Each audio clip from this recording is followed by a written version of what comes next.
কথা বুঝতে পারতেছেন? ওহি শিক্ষা না থাকলে এটা জাহিলিয়ত।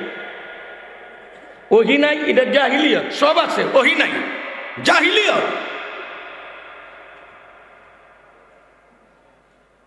ওই জাহিলিয়তের যুগের লোকেরা তাদের ধর্মীয় অবস্থা, সামাজিক অবস্থা, রাজনৈতিক অবস্থা, চারিত্রিক অবস্থা সবকিছু ঐতিহাসিকরা লেখছেন। ডক্টর আলী মোহাম্মদ সাল্লাবি ওনার ইতিহাস গ্রন্থে লেখছেন, তারিখে ইবনে হাশামের মধ্যে আছে, হাদিসের মধ্যে টুকটাক আছে। এছাড়া অনেক গ্রহণযোগ্য ইতিহাসের কিতাবে ওই বর্বর জাতির চিত্র নকশা অত্যন্ত প্রাঞ্জল ভাষা, সহজ সরলভাবে, পরিষ্কারভাবে মেপের মতো তারা আমাদের জন্য রেখে গেছেন। আমাদের এইগুলি জানা নাই, এই জন্য ইসলামের কদর আমাদের বুঝে আসে না। জাহিলিয়ত চিনতে হবে। ওই যুগে সব ছিল, ওই যুগে সব ছিল। নবী ছিল না, জাতির কান্ডারি ছিল না, দিক নির্দেশক ছিল না, আল্লাহ পর্যন্ত পৌঁছার ব্যবস্থা ছিল না।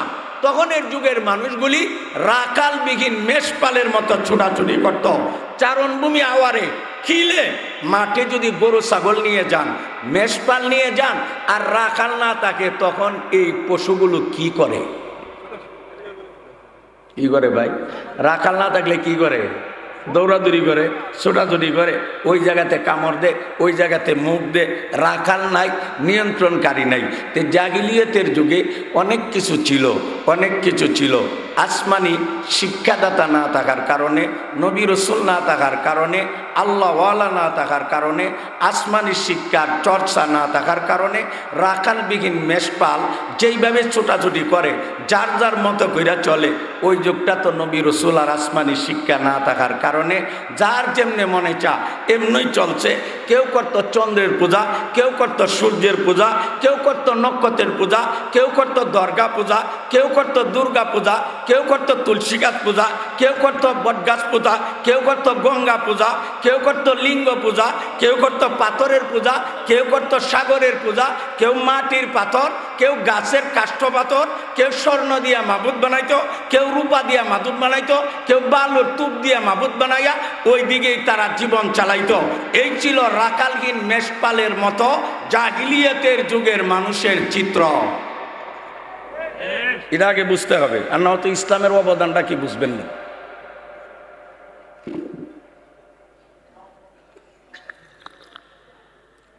এই কথাগুলি আমরা পরিষ্কার জোরে জোরে কেন বলি?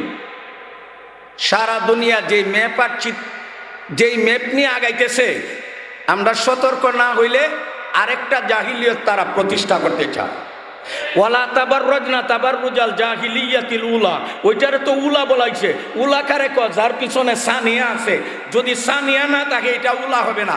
এক ক্লাসও এক ব্যক্তির ছেলে পড়ে, স্কুলে পড়ে, বাবা ছেলেরে বলল, ও বাবা তোমাদের পরীক্ষা হইল, পরীক্ষার ফলাফল নতিজা কি? কো আব্বা পরীক্ষার মধ্যে আমি পাস করছি।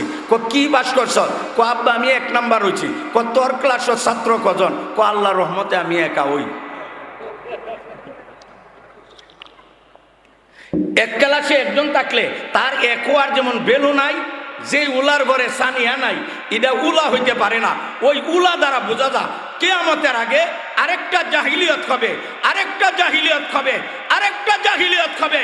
বিশ্ব যে ম্যাপ নিয়ে আগাইতেছে, যদি আলেম সতর্ক না হোক, যদি মৌলবী সতর্ক না হোক, মুসলমান সতর্ক না হোক, নাস্তিক মুরতাদ বেঈমান ইগুত নাসারারা আরেকটা জাহিলিয়ত প্রতিষ্ঠা করবে। ঠিক না বেঠিক জোরে কও। তবে আমরা বুকে হাত দিয়ে আল্লাহর উপর ভরসা করে পরিষ্কার বিশ্ববাসীকে এই মেসেজ দিতে পারি। আলেম ওলামা থাকতে, পীর বুজুর্গ মাশায়েখ থাকতে, মারকাজুল উলুম আল মাদারিসুল কওমিয়া থাকতে, দ্বীনের সঠিক পথের দায়ীরা থাকতে দ্বিতীয় জাহিলিয়ত কায়েম করা এত সহজ নয়।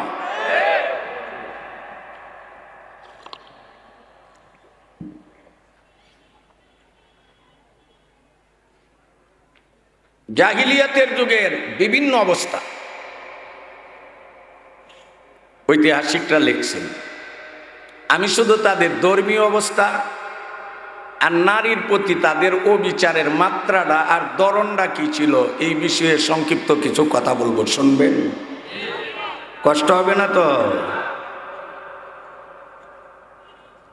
রাখাল বিগিন মেষপাল যেইভাবে ছুটাছুটি করে, জাহিলিয়াতের যুগের লোকেরা আবার বিভিন্ন মাবুদ বানাইছে।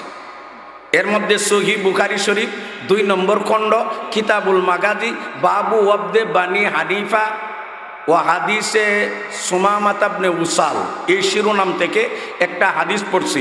ইমাম বুখারীর উস্তাদ সল ইবনে মোহাম্মদ বর্ণনা করেন। ওনার উস্তাদ হলো মাহদি ইবনে হাসান, তার উস্তাদ হলো আবু রাজা আল উতারিদি আল্লাদি আসলামা জামানান নবী ওয়ালাম ইয়ারান নবী, যিনি নবীর যুগে মুসলমান হয়েছে কথা ঠিক, তবে নবীকে দেখে নাই। আবু রাজা আল উতারিদি, এ আবু রাজা উতারিদি উনি বলতে জাহিলিয়াতের যুগের একটা চিত্র বিশ্ববাসীর সামনে পেশ করতেছেন। উনি বলেন কুন্না নাবুদুল হাজার ফাইজা ওয়াজাদানা হাজারান হুয়া কাইরুম মিনহু আলকাইনাহু।